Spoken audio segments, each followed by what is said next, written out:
আসসালামু আলাইকুম।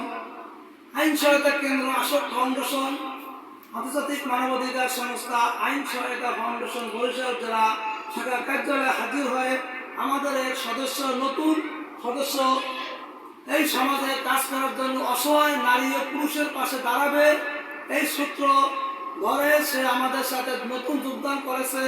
বরিশাল জেলা শাখার কার্যালয় সহ সমাজ কল্যাণ সম্পাদক বিষয় তাকে পদ দেওয়া হয়েছে এবং সে আমাদের সাথে একত্র কাজ করবে।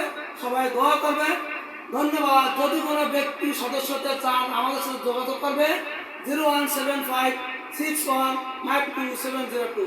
এই সংস্থার সভাপতি বরিশাল জেলা ও তদন্ত কর্মকর্তা মোহাম্মদ মামুন কমান্ডার। ধন্যবাদ। আসসালামু আলাইকুম। তাকে আমি এখন কার্ড বিতরণ করবো, সবাই দোয়া করবে। এই দেখেন আমার তাকে বিশ করতে আসছি, সবাই দেবেন। ধন্যবাদ। তোমার কেমন লাগছে? আলহামদুলিল্লাহ। তোমার তো ভালো লাগছে না? আচ্ছা, ধন্যবাদ।